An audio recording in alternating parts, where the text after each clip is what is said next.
It's 8:30 on a Wednesday night, and you are watching The Art of Engineering. And normally as I water the lawn, I do a bit of FT8 between moving the hose.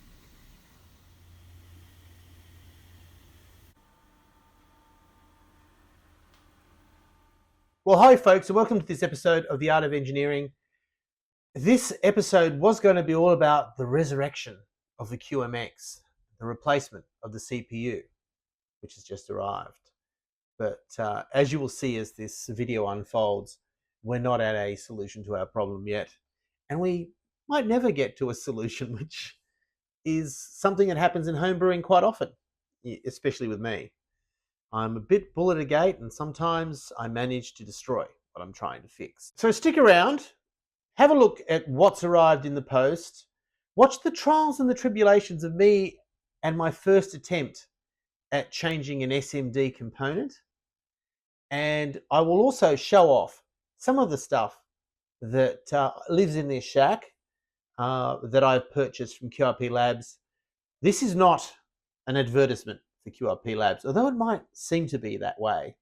It's really just a celebration of the fantastic kits that come out of that company. Hans Summers, you're a genius and a gentleman, and I salute you. Hi there, folks. Wonderful things have arrived in the post. So without further ado, I shall get this open and we can have a look at what has arrived.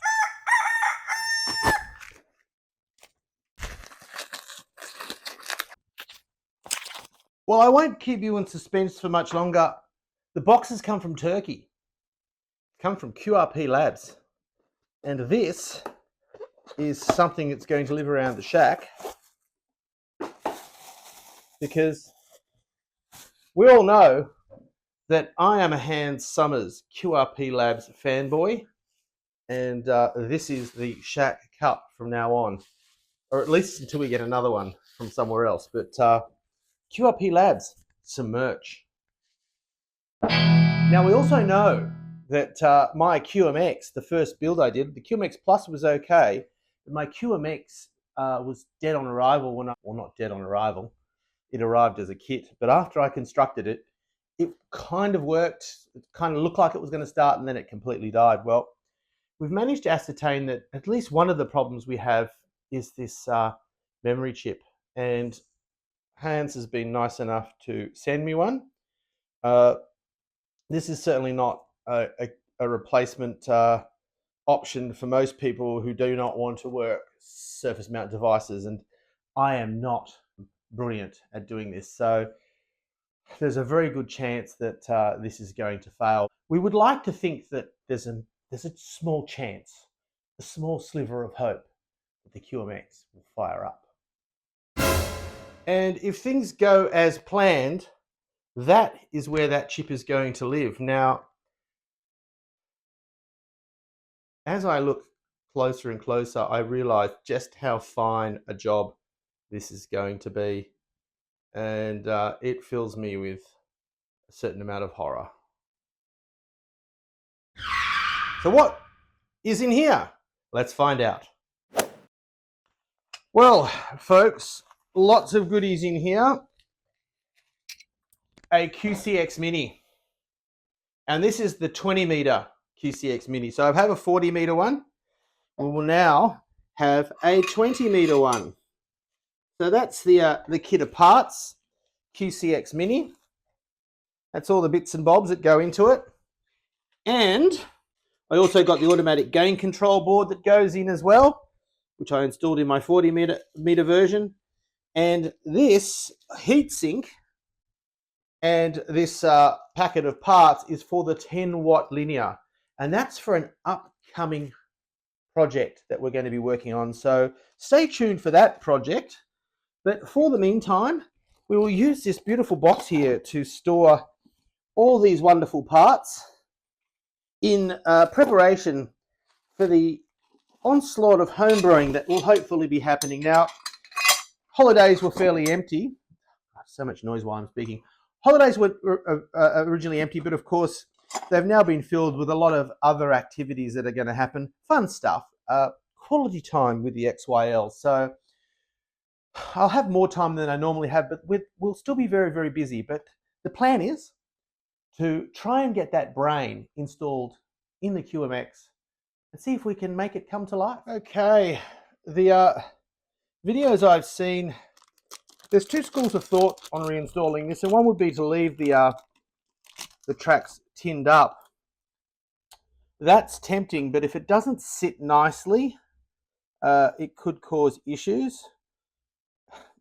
And then there's the other school of thought, which is to clean the tracks up with flux and some solder braid. Now, if I lift a track doing this, that's also a disaster. So it's very, very tempting to think about perhaps placing this chip on the board and perhaps seeing how it sits before we go. But I don't know. No, look, I'm gonna do it as per the demonstration that I watched online and see if it cleans up easily. If it cleans up easily, then that will turn out to have been the best course of action.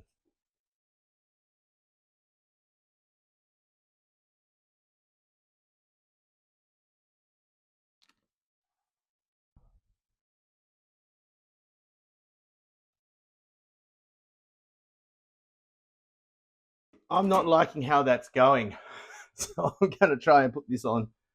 And we need to get the polarity right. So I've gone and looked at other videos to work that out because I didn't take note of it before I removed the chip.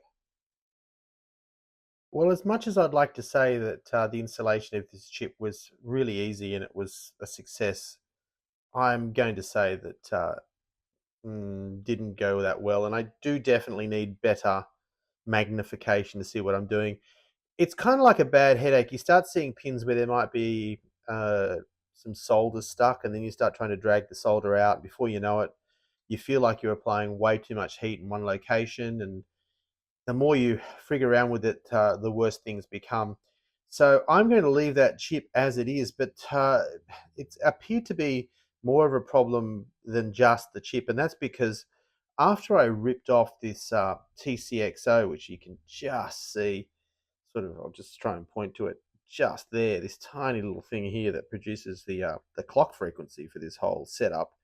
I think when I removed it, I murdered it, and I got the scope going, and there was no clock signal. So I've ordered a TCXO, and I'm going to try and install that, and then I'm hoping that this thing fires up. Now, if it doesn't, I think I've gotten to the point where I'm going to admit defeat. But like I said at the beginning of this video, I have a 20 meter QCX to build, and the 10 watt amplifier as well, and another project that I'm about to start as well. So stay tuned for the ongoing saga that is this QMX.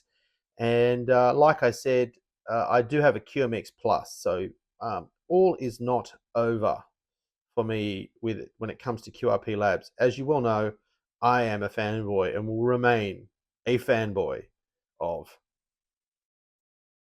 QRP Labs. So in no particular order, here is some of the gear that I've purchased. I don't think this is all of it, but some of the gear that I've purchased from QRP Labs.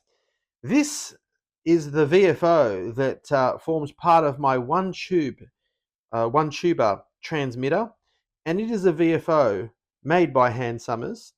And originally I had that VFO teamed up with a receiver module, and I'll show you that receiver module now. This is the receiver module that QRP Labs makes, and you remove the unwanted sideband with this phase unit. I think it's called a polyphase unit. Fantastic little unit, and this is going to form the heart of a project that I'm presently going to start very, very soon. And that is over here, we had one of the previous projects that I worked on, which was a DDS VFO for the 49er. Now, the 49er, as it turns out, this Chinese-made 49er, has terrible broadcast breakthrough, and I could spend a lot of time trying to fix that problem. But what I've decided is building this project was some great discoveries, but it also allowed me to build this well, I won't say DDS VFO, that gets people angry. I'm going to say PLL VFO, or digital VFO. And it's got a little Arduino Nano running it, and this SI5351 chip. And it is a fantastic little VFO. And it has two clocks, one for transmit, one for receive as well. So I'm going to modify the code slightly, because the receiver that I just showed you, this one here, is going to be the receiver, and I'm going to build a little transmitter module that runs off this VFO. So I'll get a little 40 meter QRP rig. So stay tuned for all of that. But that's all made possible by this wonderful little receiver module that's provided as a kit by QRP Labs. So we have the VFO. We have a VFO that I've built separately, but this is the VFO that's usually provided to work with this receiver. So you could team those two up together, and I have done that, but I've decided I want to go my own route. This is all the fantastic possibilities that are provided by someone who is a strong home brewer. Hans Summers, if you look on his own website, his personal website, and his evolution as a producer of electronics goods, he's had this passionate interest in the hobby, and that's resulted in these amazing projects. Over here, we have a rig called the QDX, and I'll just get some more light on the subject. And this little rig, the QDX, is a digital QRP rig, size of a pack of playing cards, and this thing will get you working digital, quick smart, and it's available. A lot of this stuff is available built or as a kit. I think as kits go, it wasn't the most difficult thing I've ever had to build. I was pretty lucky first time around, and I'm just sticking back one of the feet that's come off. So a great little build, and it was very exciting introduction to the digital modes. We also have this little marvel, which is the QCX Mini. It's a single band QRP rig. This one's for 40 meters. And I operated this rig when I went on my little holiday to New Zealand portable, and managed to work the mainland from Auckland, New Zealand. And just a fantastic little rig. Beautiful receiver, and very quiet and selective. And just, you can't get any cuter than something that is that size. It sort of took the QRP world by storm when it first came out. And of course, it may be a little bit overshadowed by the QMX now, because the QMX will give you 8 bands in a package that's only slightly larger than this, and also the digital modes as well, and SSB. So Hans Summers just keeps adding and adding to the complexity of the rigs that he's producing. But I've got to say, for the elegant simplicity and, QRP purists that love CW, this is still a great option. And I've just bought myself a 20 meter version of this, which I still have to build, which I'll be showing you shortly. It's just a fantastic little rig. Now, for those of you that might be a little bit frightened by building such a small rig, tightly packed, this rig here is the QCX Plus.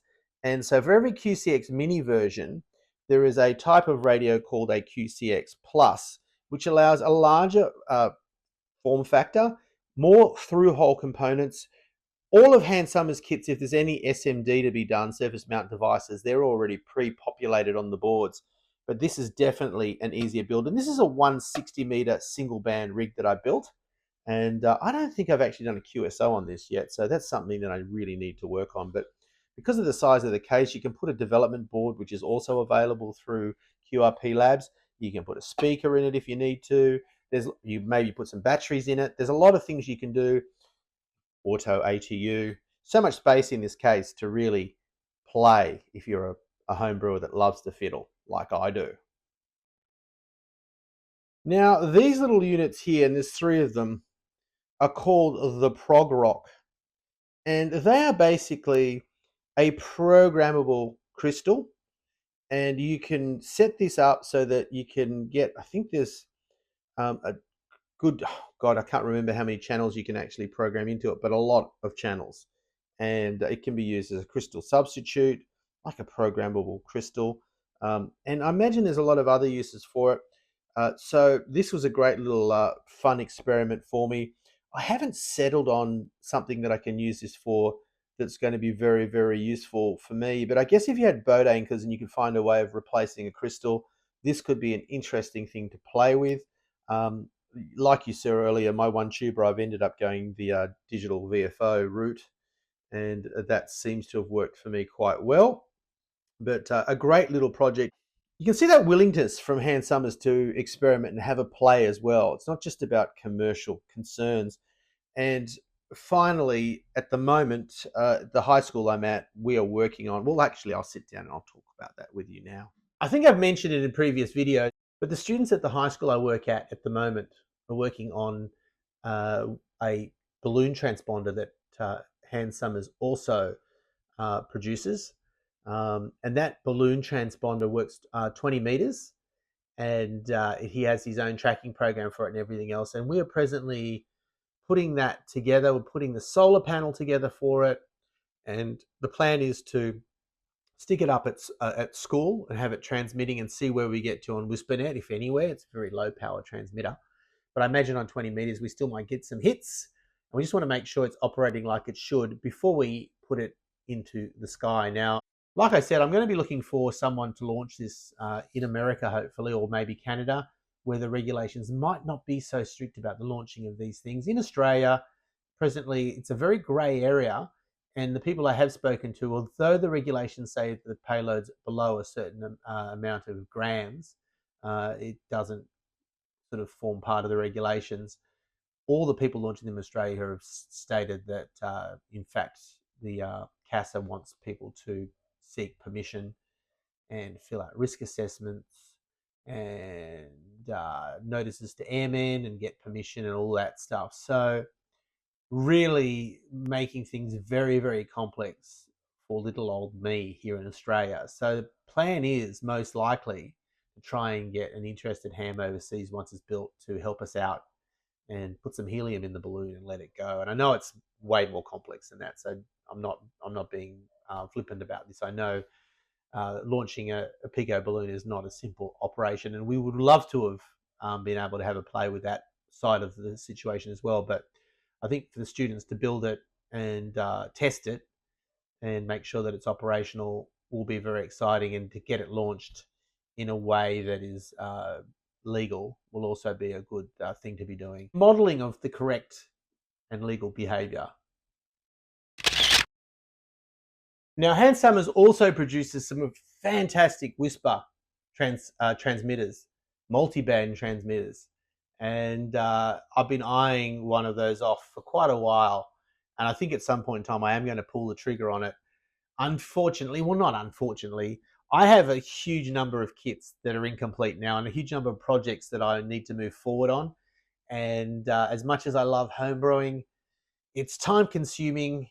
And as you've seen, you make a lot of false starts, and it's probably not the most exciting video content for you out there. So my apologies in advance for the false starts, the fits and starts, the smoke inducing events. I am doing the best that I can with the very limited amount of skill and knowledge that I have.